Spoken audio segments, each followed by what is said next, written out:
ये आकाशवाणी गोरखपुर है। अब आप सुकीर्ति अस्थाना से क्षेत्रीय समाचार सुनिए।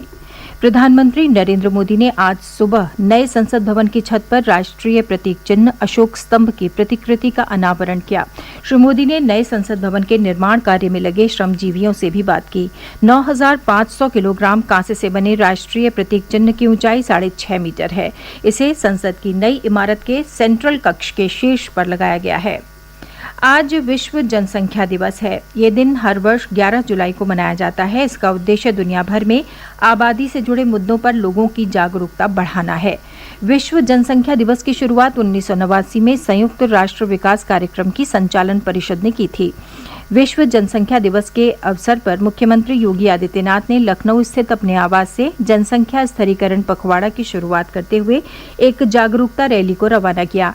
इस अवसर पर मुख्यमंत्री ने कहा कि बीते 5 दशक से चलाए जा रहे जनसंख्या स्थिरीकरण के व्यापक जन जागरूकता कार्यक्रम के अच्छे परिणाम मिले हैं।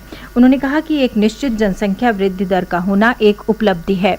विशाल जनसंख्या एक संसाधन भी है, लेकिन ये उपलब्धि तभी बनेगी जब लोग स्वस्थ और आरोग्य रहेंगे। श्री योगी ने कहा कि जनसंख्या स्थिरीकरण में जागरूकता का सर्वाधिक महत्व है। इसके लिए लोगों को जागरूक करना केवल स्वास्थ्य विभाग की ही जिम्मेदारी नहीं है। नगर विकास, ग्राम विकास और शिक्षा जैसे विभागों को भी इससे जुड़ना होगा। उन्होंने कहा कि जनसंख्या स्थिरीकरण के लिए अंतर्विभागीय समन्वय बनाकर कार्य करना होगा।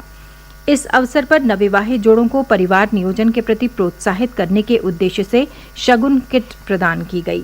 कार्यक्रम को उप मुख्यमंत्री ब्रिजेश पाठक ने भी संबोधित किया।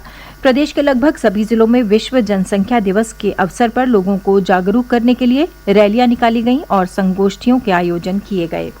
मुख्यमंत्री योगी आदित्यनाथ ने कहा है कि अन्नदाता किसान हमारे लिए हमेशा से सम्मानित रहा है। किसान सर्दी, गर्मी और बरसात की परवाह किए बिना देश और प्रदेश में खुशहाली लाने का कार्य कर रहा है। मुख्यमंत्री आज लखनऊ के लोक भवन सभागार में आयोजित अंशधारक कृषक सदस्यों को अंश प्रमाण पत्र वितरित करने के लिए आयोजित कार्यक्रम को संबोधित कर रहे थे। इस अवसर पर मुख्यमंत्री ने प्रदेश के 50,10,000 अंशधारक कृषकों को अंश प्रमाण पत्र वितरित किए। प्रदेश के विभिन्न जिलों के किसान इस कार्यक्रम से वर्चुअल माध्यम से जुड़े। प्रधानमंत्री नरेंद्र मोदी कल देवघर में नवनिर्मित अंतर्राष्ट्रीय हवाई अड्डे का उद्घाटन करेंगे। 654 एकड़ भूमि में फैले इस हवाई अड्डे से देश के 12 ज्योतिर्लिंगों में से एक बाबा बैद्यनाथ धाम से श्रद्धालुओं और पर्यटकों को सीधी विमान सेवा मिलेगी। 400 करोड़ रुपए से अधिक की लागत से बने इस हवाई अड्डे का वर्ष भर में 5 लाख यात्री लाभ उठा सकेंगे।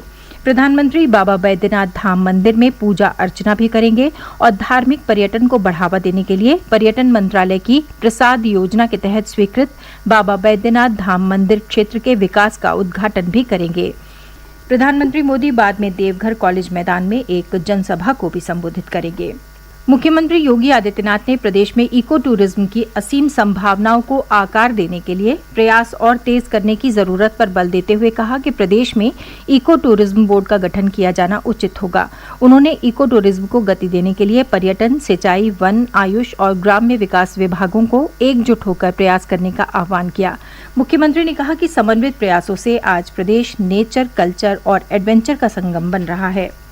अमरनाथ यात्रा आज सुबह से फिर शुरू कर दी गई है। इसे अमरनाथ गुफा के पास बादल फटने के बाद स्थगित कर दिया गया था। श्रद्धालुओं को अभी पहलगाम के रास्ते ही यात्रा के लिए भेजा जा रहा है। बालटाल मार्ग से यात्रा अभी शुरू नहीं हुई है। हालांकि हेलीकॉप्टर सेवा बालटाल और पहलगाम दोनों रास्तों पर उपलब्ध है। इस बीच अमरनाथ गुफा के निकट बचाव कार्य जारी है। मलबे में दबे लोगों का पता लगाया जा रहा है। सेना भी रास्ते की मरम्मत में लगी है। पूर्वी उत्तर प्रदेश के लगभग सभी जिलों में उमस भरी भीषण गर्मी पड़ रही है। गर्मी के कारण लोगों का जनजीवन अस्त व्यस्त हो गया है। आसमान में बादलों के छाए रहने, हवा चलने और कहीं कहीं बूंदाबांदी होने के बाद भी लोगों को गर्मी से राहत नहीं मिल रही है। मौसम विभाग ने अगले 2 दिन बाद हल्की से मध्यम वर्षा होने की संभावना जताई है। मौसम विभाग के अनुसार पश्चिमी उत्तर प्रदेश के कुछ स्थानों पर अगले 2 दिनों में हल्की से मध्यम वर्षा हो सकती है। इसके साथ ही क्षेत्रीय समाचारों का ये बुलेटिन समाप्त हुआ। नमस्कार।